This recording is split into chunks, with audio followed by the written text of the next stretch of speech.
What is up, guys? This is not AI Travel Reviews. Today we're going to be talking about Glendale, California, and the best things to do when you're there. Now, all the videos I've seen on YouTube on this subject are AI generated, so we're out here trying to make some real content for you guys to educate yourselves on Glendale. Let's get right into it.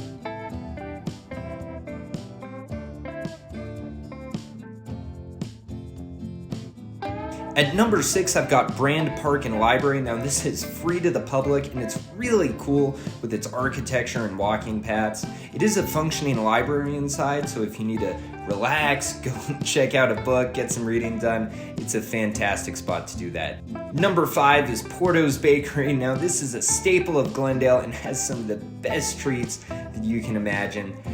This place is often busy, so make sure to come here on an off hour, but the goods are worth it, guys. These treats are fantastic and worth writing home about.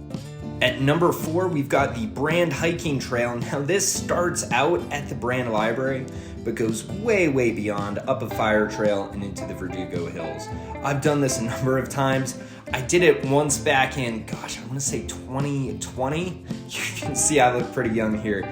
And the day I did it was 100 degrees out, and needless to say, did not make it to the top. Went back a couple of years later, I think during the winter, and it was a much better experience. So lesson learned, plan accordingly, but I would highly recommend this, and it gives some great views of not only the San Fernando Valley, but all the way out to the ocean if you're up there on a clear day. Number 4, and not a surprise if you live in Glendale, the Galleria is a classic hangout spot to eat, to shop, and to do everything in between. I would say if you're trying to have a pretty enjoyable night out, budget about $30 to $60 between food, maybe a movie, maybe some shopping. Pretty much any store you could imagine is at the Glendale Galleria.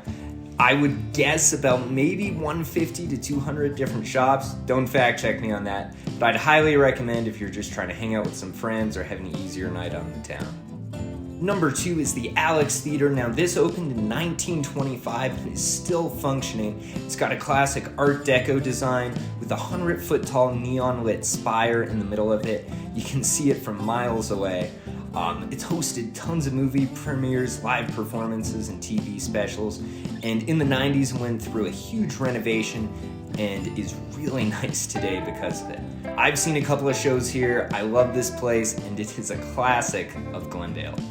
Number 1, and once again, if you live in Glendale, this won't be a surprise, but it's the Americana. It opened in 2008. It's developed by Rick Caruso, who's done a number of great developments in the city of LA. It's got a Bellagio-style fountain in the middle, as well as a number of high-end stores like Gucci, Apple, Nike, Tesla, etc., etc. One of my favorite things to do is go see a movie there. There's an AMC, and there's also a vintage trolley that comes through and a big old green space in the middle that's great for relaxing, concerts, and a bunch of different events throughout the seasons.